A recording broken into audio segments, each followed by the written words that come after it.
प्यारे बच्चों, कैसे हैं आप सब? अच्छे हैं ना? तो आज आपको आपकी पाठ्य पुस्तक आकृति के पाठ 17 अच्छी सीख पाठ का जो हमारी कविता है उसकी व्याख्या कराएंगी। पिछली कक्षा में आपने पढ़ा था कि हमारी कविता का पाठन कराया था। आज हम इसकी व्याख्या समझेंगे। तो चलिए शुरू करते हैं। सरिता से सीखो बहना, तुम अपना मार्ग बनाना। तो हमारी जो ये कविता है इसके रचयिता हैं श्री घनश्याम कुमार देवांश जी। तो इसमें कवि ने कहा है कि सरिता से सीखो, सरिता यानी कि नदी, कि नदी से हमें सीखना है बहना, यानी कि जिस तरह जब नदी बहती है और उसके मार्ग यानी कि रास्ते में जो भी रुकावट आती है, चाहे कोई पत्थर हो चाहे कुछ भी रुकावट आती है, तो वो किस तरह से अपना मार्ग बनाते हुए आगे निकल जाती है। तो ऐसे ही अगर हमारे जीवन में हमें कोई भी कष्ट हो या दुख हो, परेशानी हो, तो हमें उनसे डरना नहीं चाहिए और हमें उनसे आगे निकलना चाहिए। और हवा से सीखो, नभ में ऊपर उठकर छा जाना। और जैसे आपने देखा होगा, हवा चलती है तो हवा चलती है और उड़ती है। तो जब हवा चलती है तो ये भेदभाव नहीं करती है वो कि कौन कैसी जाति का है, कौन क्या है, उसके मन में कोई भेदभाव नहीं होता है और वो सबको बराबर हवा देती है। तो ऐसे ही हमें अपने जीवन में कभी भी किसी से कोई भेदभाव नहीं करना चाहिए। बादल से सीखो औरों की, जग में प्यास बुझाना। आपने बादल देखा होगा कि जब बारिश होती है तो वो सारे जग की प्यास बुझाता है। तो ऐसे ही हमें भी दूसरों की ज़रूरतों को पूरा करना चाहिए। अगर हमसे कोई कुछ चीज़ मांगता है तो हमें मना नहीं करनी चाहिए। उसको ज़रूरत है, उसके पास वो चीज़ नहीं है, तभी तो उसने हमसे वो चीज़ मांगी। तो हमें बादल जैसे सबकी प्यास बुझाता है, वैसे ही हमें बादल की तरह सबकी ज़रूरतों को पूरा करना है। आगे देखिए, और सूर्य से सीखो तप कर धरती रोशन कर जाना। और आपने देखा होगा कि जब सूरज निकलता है तो वो कैसे पूरी धरती को रोशन कर देता है, उजाला देता है। तो ऐसे ही हमें सूर्य की तरह बनना है और सब जो भी किसी को परेशानी होती है उनकी परेशानी को दूर करना है। तो जैसे सूरज सबको रोशन करता है पूरी धरती को, वैसे ही हमें भी दूसरों को खुश रखना है और अच्छा इंसान बनना है। मछली से सीखो उल्टी, धारा में लड़कर बह जाना। तो जब मछली पानी में रहती है तो जब वो तैरती है तो क्या होता है कि जब वो इस दिशा में चल रही होती है, लेकिन लहर जब इस दिशा से आती है तो वो क्या करती है, वो उस दिशा में नहीं जाती है, फिर भी वो जो लहर आती है, जो धारा आती है, उससे वो लड़ते हुए आगे बढ़ जाती है। तो ऐसे ही अगर हमारे जीवन में कोई भी कष्ट आए तो हमें उस दुख को, उस कष्ट को देखते हुए पीछे नहीं मुड़ना है, हमें आगे ही चलते जाना है। मोती से सीखो तुम, गहरे अंधकार में पल जाना। आपने देखा होगा कि मोती को कहीं भी अंधेरे में रख दो लेकिन वो फिर भी चमकता है।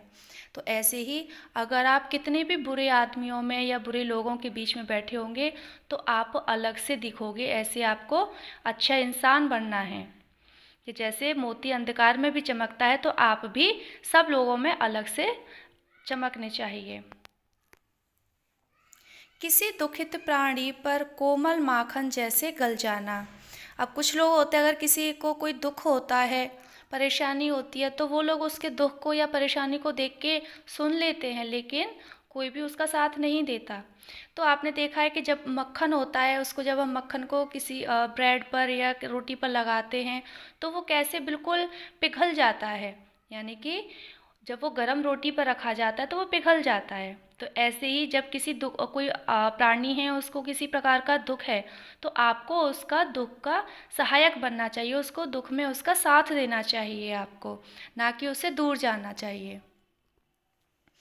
कैसे भी दुर्दिन आए तुम पानी जैसे ढल जाना। और अगर कैसे भी बुरे दिन आए तो जैसे पानी ढल जाता है, जैसे पानी बह रहा होता है और रास्ते में उसको अगर कोई पत्थर या कोई पहाड़ी मिल भी जाती है, कोई बड़ा पत्थर मिलता है, तो वो रुकना तो बंद करता नहीं है ना पानी, वो तो सीधे, अगर वो रास्ता नहीं है तो दूसरा रास्ता बना लेता है पानी। तो ऐसे अगर हमारे कितने भी बुरे दिन आए, तो उन बुरे दिनों को देखकर हमें कभी भी अपने जीवन में हार नहीं माननी है, और उन बुरे दिनों को अच्छे दिनों में बदलना है।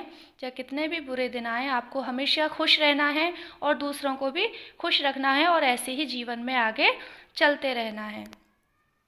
अंधकार आए तो नन्हे दीपक जैसे लड़ जाना। और अंधकार यानी कि कोई भी दुख आता है हमें, तो जैसे आपने देखा होगा कि रात में अंधेरा होता है और आप एक छोटा सा दीपक जला दो, तो वो सारे अंधेरे को कैसे दूर कर देता है, और अपनी रोशनी से वो पूरे घर में जो अंधकार होता है उस कमरे में, वो पूरे अंधकार को मिटा देता है। तो ऐसे ही चाहे हमारे जीवन में कितने भी अंधकार या दुख कष्ट कुछ भी आए, तो हमें दीपक की तरह जलना है, ना कि उन दुखों से डर के चुपचाप बैठ जाना है। हमें उन दुखों से लड़ना है, और जैसे दीपक लड़ता है अंधकार से और फिर वो अपनी रोशनी फैलाता है, ऐसे ही आपको दीपक जैसे बनना है।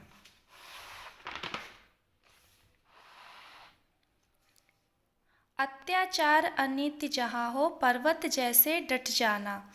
और पर्वत देखा है आपने, एक जगह खड़ा रहता है, तो अगर कहीं भी अत्याचार हो रहा है, जैसे कोई किसी को परेशान कर रहा है, कहीं गलत हो रहा है, तो आपको वहाँ से हटना नहीं है, बल्कि उसका जिसके ऊपर अत्याचार हो रहा है या जिसके साथ गलत हो रहा है, उसका आपको साथ देना है।